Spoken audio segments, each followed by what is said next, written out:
blessings, and abundance. I'm your host, Zen Howard. Welcome to the Zen Effect Show, a globally syndicated experience reaching over 80 plus countries.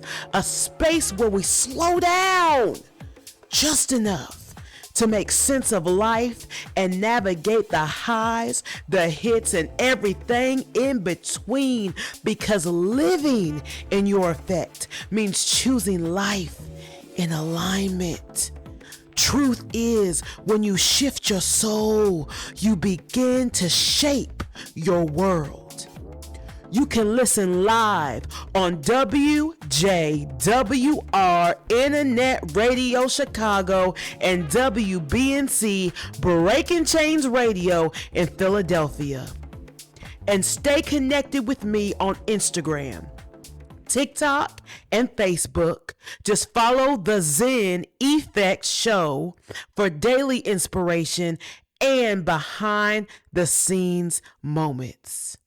Subscribe on YouTube to watch the in-studio conversations and experience the show visually.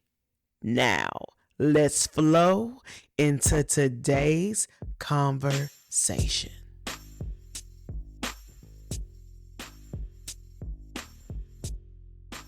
You know, right now there are certain conversations that are happening online that really drawed my attention, because these conversations actually reveal something deeper that's happening in modern relationships. And recently, actually, two conversations have been circulating pretty heavily online.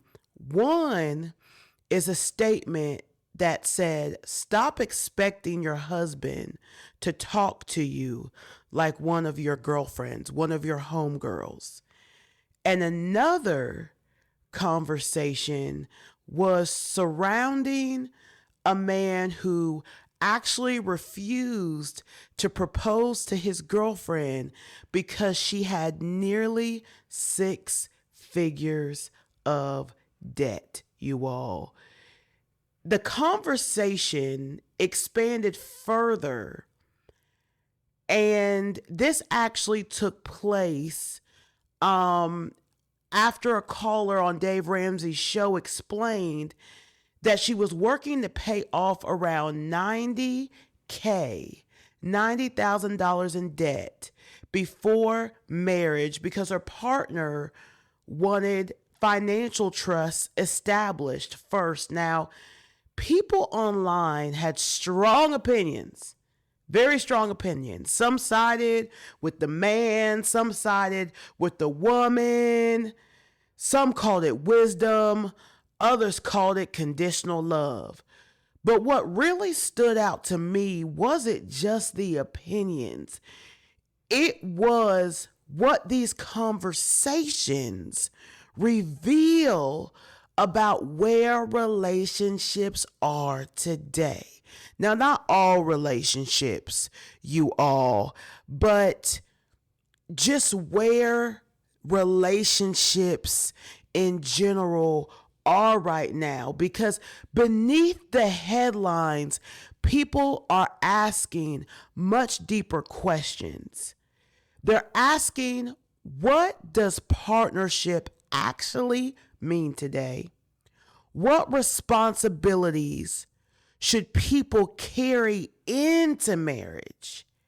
And what does emotional communication between men and women truly look like? And how do we build relationships in a time where financial pressure, emotional awareness, and personal expectations are all shifting simultaneously at the same time? I want us to explore that consciously, not from outrage, not from frustration, not from attitude. And the reason why I say that is because Some people were very much, oh, he don't want to propose to me. Well, fine. I won't be with him anyway. And we're not coming from that. Not from what we're seeing online. But this conversation is going to be coming from awareness. Stop expecting your husband to talk to you like your homegirl. Let's start here. Now, when people hear statements like this online, they immediately divide into sides, right? But let's slow down and unpack what may actually be underneath that statement. Because I don't think this is really about men being emotionally unavailable. I believe that part of this conversation is about emotional language. Men and women are often socialized differently emotionally. Research from organizations like the American Psychology Association has long discussed differences in emotional socialization between genders. Not because one is more quote unquote caring than the other, nurturing than the other, but because many people are actually conditioned differently in how they process and express emotion. So, I have a question for you. Do you believe that many women are taught relational processing? Do you feel that many women are taught to talk through their feelings, to analyze emotions together with their person, or to verbally unpack their experiences together? What do you think? I believe that some are, and I believe that some are not, because you do have some women that don't do these things. So I believe it depends, number one, on how you were raised, your upbringing. It also weighs in on your relationship experiences, the relationships dynamics that you've had. It's also necessary to look at, were there men in the household? Or even if it was somebody who grew up without having male siblings, did that person have male friends, right? What was the interaction between her and males growing up? Now, when it comes to men, question, do you believe that many men are taught problem solving, containment, action, fixing? I believe it's the same. I do believe that more men have those traits than not, but yet there are some that do not, because again, if they have not been put in the position where they're able to problem solve, for instance, if they were very much coddled by their parents, especially their mothers, then they may not have very strong solving characteristics, which actually that brings up something in my past where a light bulb just went off. Don't you love when that happens? Do you love when that happens? Does that happen to you? I absolutely love when that takes place. When there's been something you've experienced in your life that you've moved forward, you've moved on from. However, when there is an upload, because I like saying uploads instead of downloads, or some wisdom or knowledge that comes through, and then you're like, oh, and that's why this occurred that way. Got it.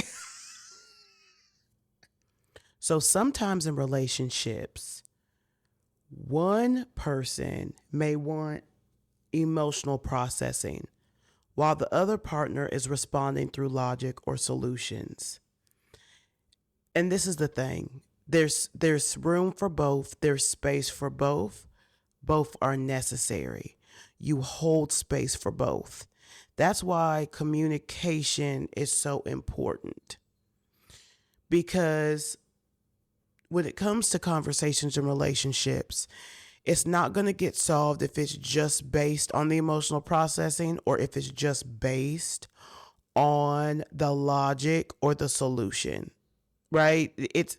It really takes both, and it's one another again holding space. That looks like this, right? Because it tends to be the emotional processing person. Because it's emotion, there is just more, it's more amplified, right? There's more frequency there. So holding space for that person, the logic person who's come from logic and solutions does that. And then also speaks to the logic and solutions. And then the person who's emotional processing tunes into that, right? They're there with them in that space where the emotional processing person is there with the logical person in that space as they are holding space for them. But then you hold space for that person and listen to the logic and the processing of it. And the truth is this, what when the logic and the processing comes through, you may not always like it. You may not like what you're hearing. But for the emotional processing individual, it's necessary for that emotion to ground itself, and eventually it will come through. Eventually, it's like I can see clearly now. I can see the light now. I've navigated through my emotions, which is very important to do. And now that I've navigated through them, the cloud is not so thick. I can peer through it and start seeing the picture through it. What people are really asking for. Let's go deeper. Soul family. I don't believe that most women necessarily want their husband to become one of the homegirls. I believe that many women want emotional presence. And many men want respect and emotional safety too. Because there are some men out there who can shut down when they feel consistently criticized, consistently corrected, or consistently emotionally unsafe. It is very important for a man to feel emotionally safe. So what happens? Both people begin protecting themselves. They go inward in a not so healthy way instead of understanding each other. And that protection actually creates distance. The real question here isn't should men communicate like my bestie over here, my sister over here. No. We must look into this deeper, Because the real question is, can both individuals in the relationship learn how to communicate in ways that cause the other person to feel understood? Again, holding that space for that other person. And what that requires you all is emotional intelligence on both sides, maturity on both sides. It also requires listening. Listening, not just hearing, but listening. Are you familiar with that term, especially in the workplace, where it could be the person that you answer to, director, manager, what have you, and you respond heard? It's more of, I heard you, let's move forward. I hear what you're saying, right? I'm talking about listening. I'm talking about masterful listening. See, this is another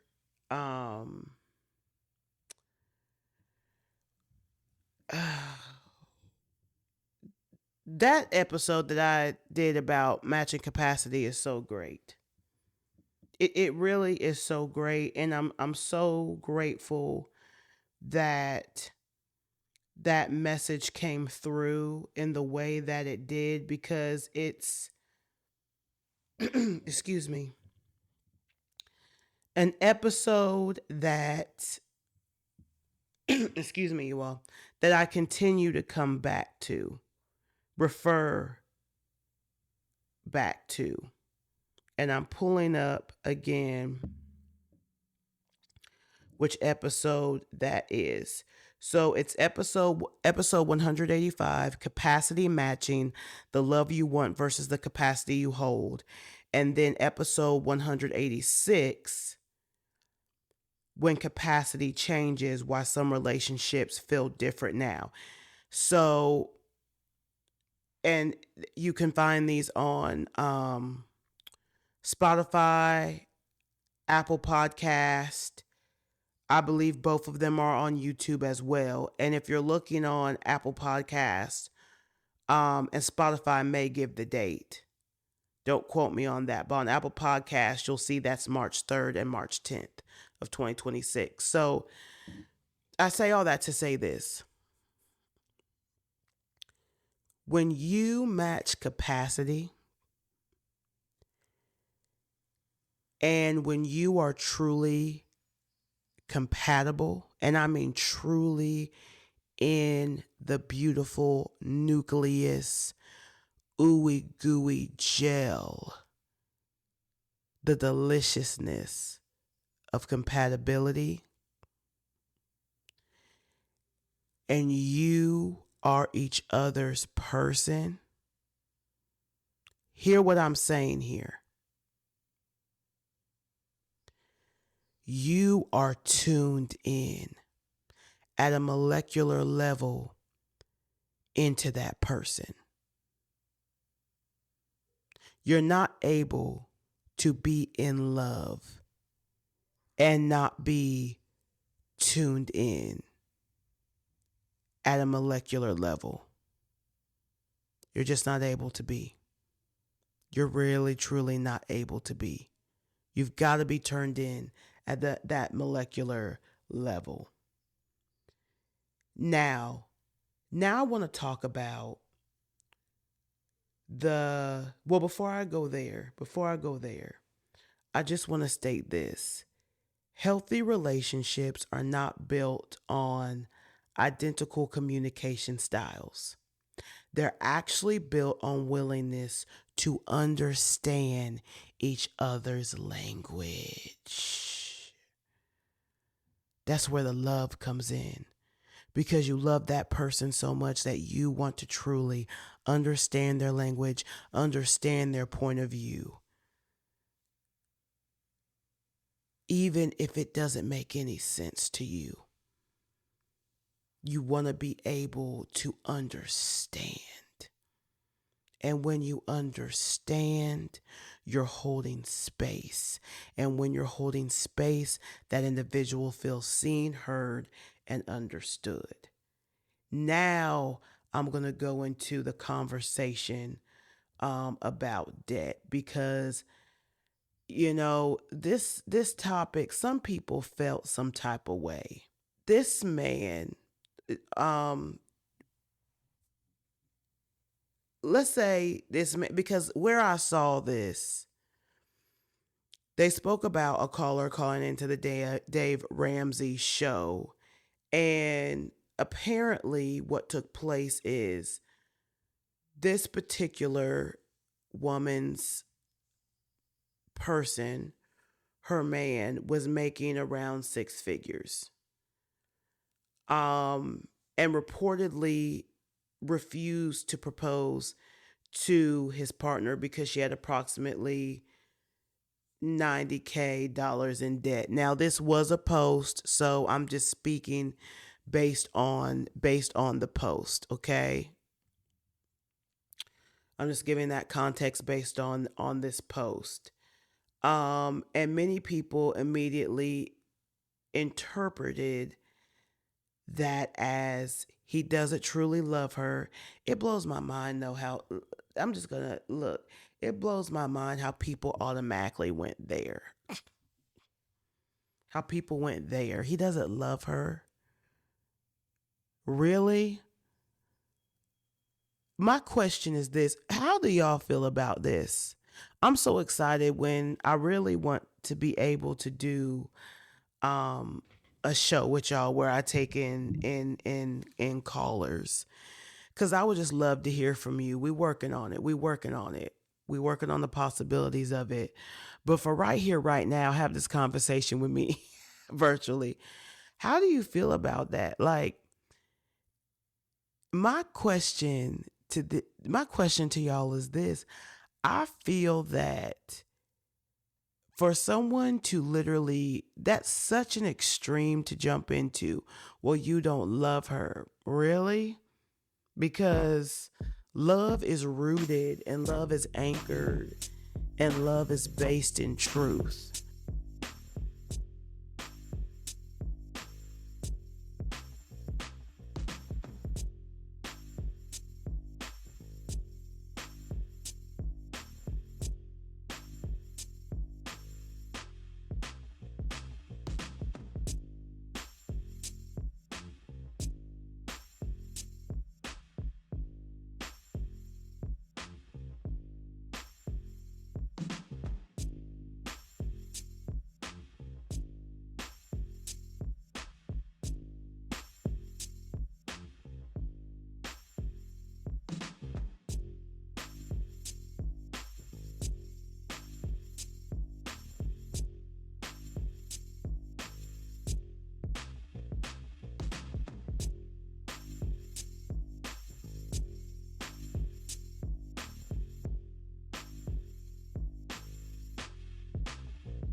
The Zen Effect Show is more than a show.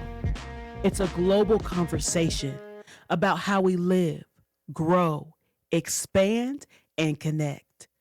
Broadcasted across 80 plus countries through WBNC Radio and WJWR in Chicago, and replayed on YouTube, Spotify, and Apple Podcasts, this platform brings together thought leaders, advocates, wellness experts, cultural voices, and everyday people navigating life's highs and hits.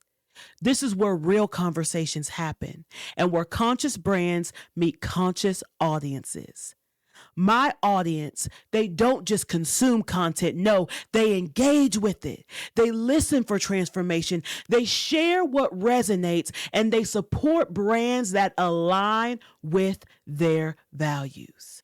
In today's landscape, audiences can feel when something is authentic and when it isn't. The Zen Effect Show was built on truth, reflection, and real connection. Each episode creates space for conversations around wellness, relationships, personal evolution, community dialogue, advocacy, cultural wellness, and the emotional realities of navigating modern life. Brands who partner with this platform are not just placing an advertisement. They're becoming part of a larger conversation that actually matters. Our brand partners receive more than exposure.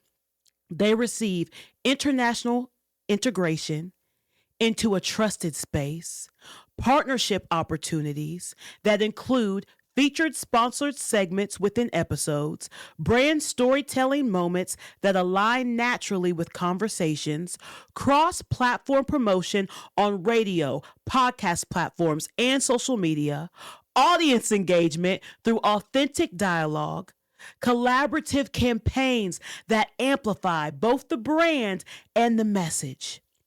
Because here, sponsorship is not an interruption, it's integration with purpose. When brands align with the Zen Effect Show, they connect with an audience that values wellness and self-care, community building, emotional intelligence, personal growth, cultural and social impact. These are listeners who invest in brands that reflect their values, brands that help them live better, think better, and move through life more intentionally. That's the power of conscious partnership. If your brand believes in authentic connection, meaningful storytelling, wellness and human growth, community impact, and conscious media, then we invite you to partner with us. Because when brands and conversations align, impact expands. To explore partnership opportunities here at the Zen Effect Show, connect with us to learn about those opportunities. Let's create something meaningful together, because the conversations shaping people's lives deserve partners who believe in the same vision. This is the Zen Effect Show, where we shape the soul, shift the world, and come home to our power. And with the aligned partners, the impact only grows. Visit my website, www.thezeneffectco.com.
So I would feel he wouldn't love her if he didn't have the conversation with her. Now, look, I'm not giving any men any ideas. I'm not saying if you go ahead and marry your girlfriend who has debt, you don't love her. No, it's not the act of what wasn't of what was done and what wasn't done.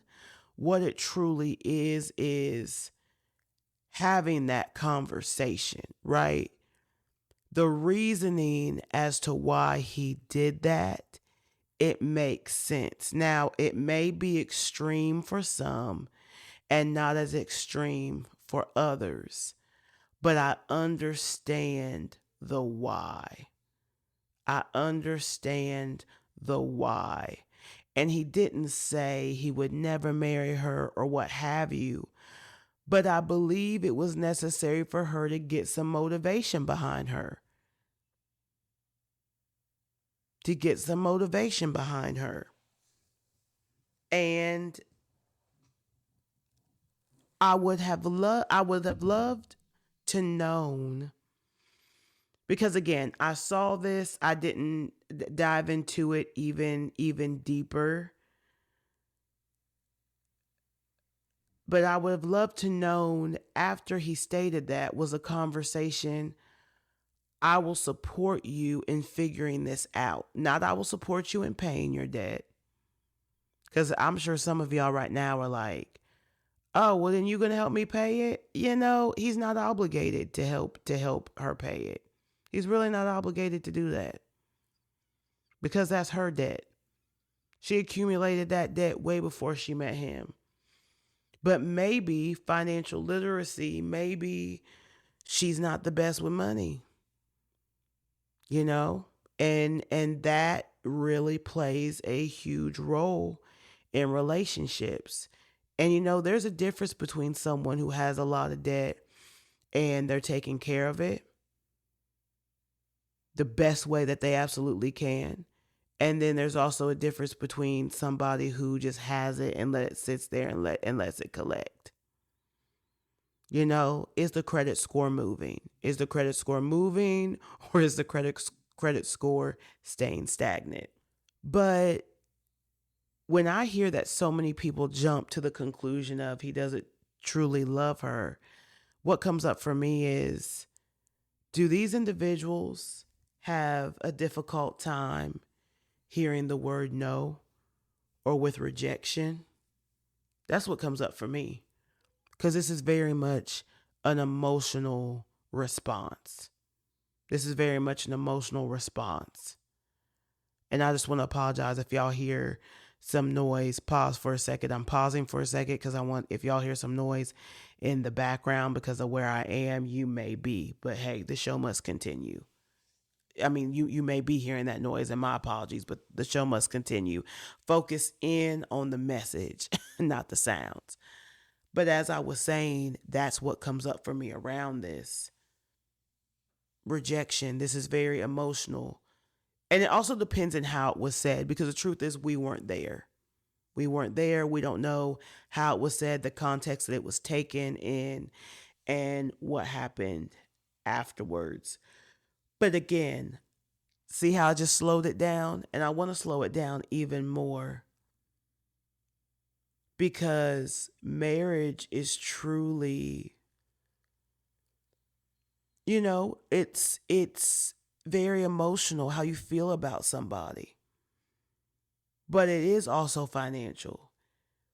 And according to research from the Gottman Institute and financial studies across relationship, counseling fields, financial conflict is consistently, that means it's steadily, one of the leading stressors in long-term relationships and marriages. And I believe that plays into many factors. I believe it's not just speaking to one or both people having debt, whether it's significant amounts of debt or not. You got to also think about the the journey, the journey. Um the experiences, especially as people of color. Um, I'm just speaking this off of what is the truth about our race as black people, when it comes to our income streams in relation to our counterparts' income streams. Um, our income streams are significantly lower than those of the Caucasian race and what have you. So, with that being said, I believe it's also the seasons that relationships come in and out of. One person could be working, the other could have gotten laid off, not working, something could be happening, taking place. The woman may be holding it down for a certain amount of months. The man may be holding it down for a certain amount of additional months, whatever the case may be. And that's the reality of the situation. This whole, especially in this day and age that we live in a very expensive world. I mean, gosh, I know here in Atlanta, unleaded gas is basically $5. Basically, the highest I've seen is $4.89. It's $5. We round it, because then that's $4.90. So what? Round it up. Um, and that's for, again, unleaded gas. That's 87. Like, you even have places here in Georgia that are further out, and their unleaded is $4, over $4. Like, in this world that we live in, I truly believe there's not many relationships that are experiencing the man only working,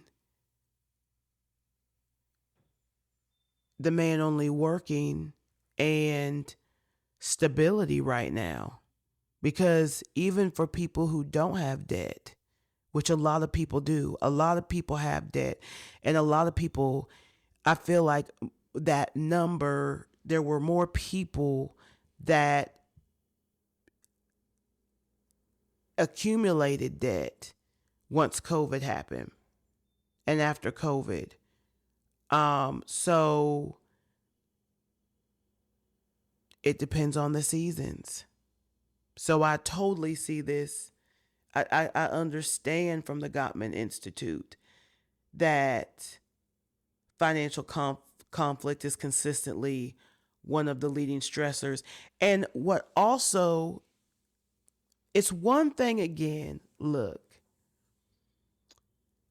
not everybody is going to have a crystal clear financial history, what have you. But again, it's the mindset. Where are you at? Are you taking care of it? You got to be able to ebb. You got to be able to flow, because this is a thing. There's a term, money comes, money goes, and it truly does. In adulthood, we, each and every one of us, have experienced it.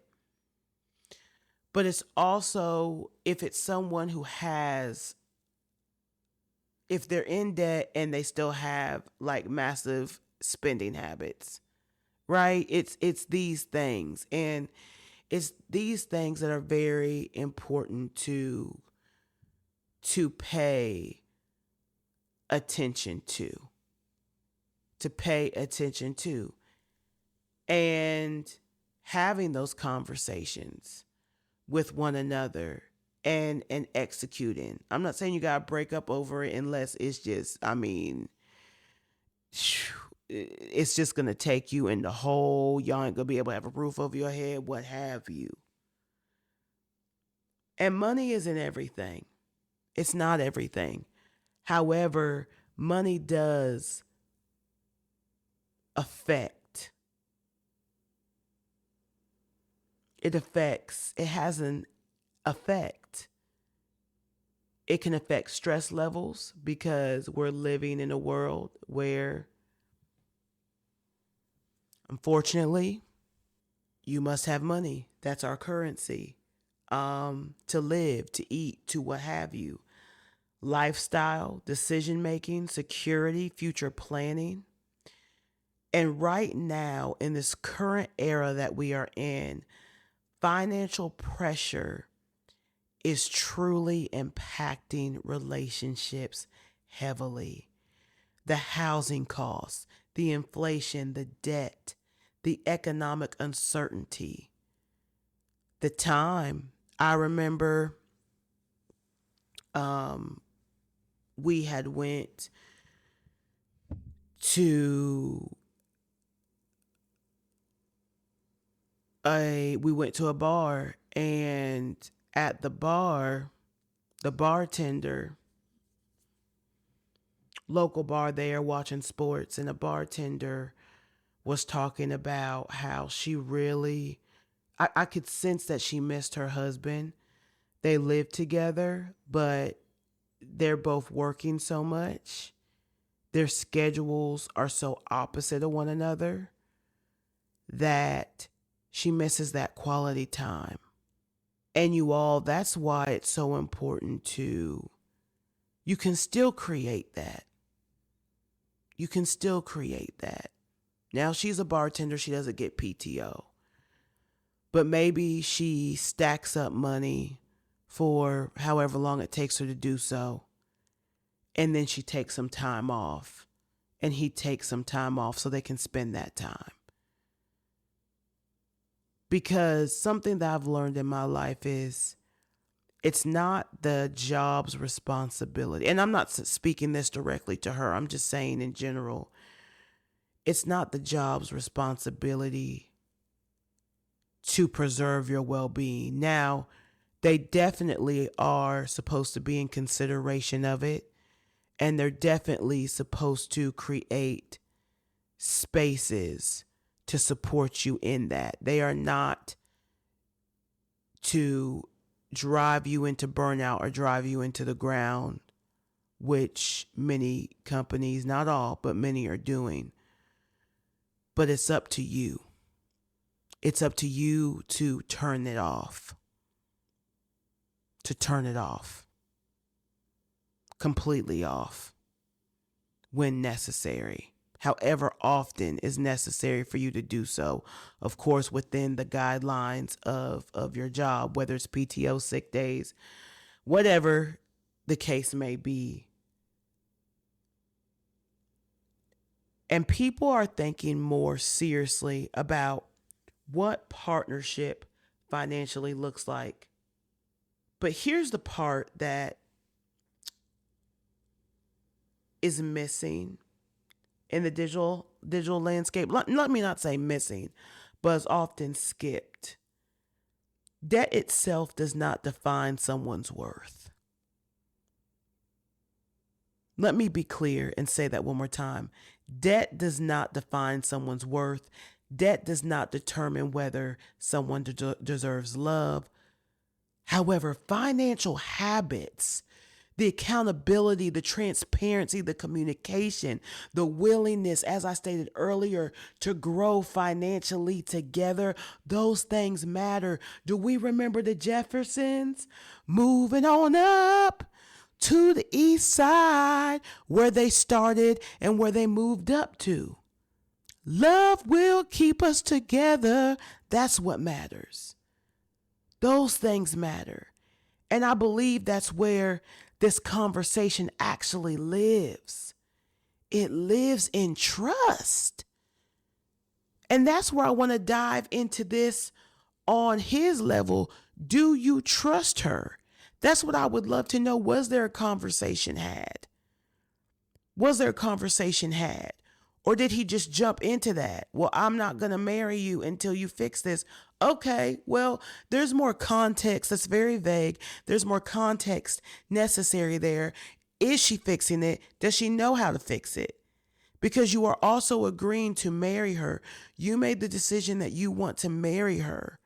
And we all have things that we're blindsided by. We all have things that we are not as strong in. And as being her partner, it's necessary to provide that support if she's not able to support herself. Truly. Provide, and support can look like knowledge. It doesn't have to be the money. It could be knowledge. And vice versa, even women when it comes to men. Because this situation can flop the other way as well. We are also seeing something culturally shifting. People are becoming more intentional before marriage. They're asking those, some people say, harder questions. Looking at compatibility beyond attraction. Thank the Lord that's happening. Because looks don't last forever and they can only get you so far. And honestly, it's necessary because love alone, as I said, love will keep us together. But it's not just the love that sustain relationships. It's the shared vision that matters. Communication matters. Emotional maturity matters. Financially growing together, it matters. And these components are a part of the capacity, which also are a part of that's what builds deeper love. Love is not just a mass emotion on its own. It's like creating a bowl of salad. It takes different ingredients to make that salad a full meal. Come on, somebody. Ha! And for it to taste delicious. To pair it correctly. Come on, somebody. To pair it correctly. And I want to address something else that's important. Relationships become unhealthy when they become purely transactional. And that looks like this. I love you once you fix this. I'll commit once you become perfect, which doesn't exist. I'll choose you once you reach a certain status. That's not love at all. And when I said I'll commit once you become perfect, yeah, perfectionism doesn't exist at all. That creates conditional partnership dynamics. And conditional love creates pressure instead of safety. Balance matters. Responsibility matters. Compassion matters. Being in harmony with one another matters. So let's pause for a moment. Ask yourself honestly, do I view partnership as teamwork or do I view partnership as performance? Am I communicating in ways that my person feels understood? Or am I communicating in a way that they feel corrected? I'm actually going to branch off for one moment into something that just came alive for me. That's not only in romantic relationships, that's in all relationship dynamics. Family, the workplace. Are you communicating to your employee in a way that they feel understood, or are you correcting them? Because there is such a thing as being too authoritative. Just wanted to drop that line right there.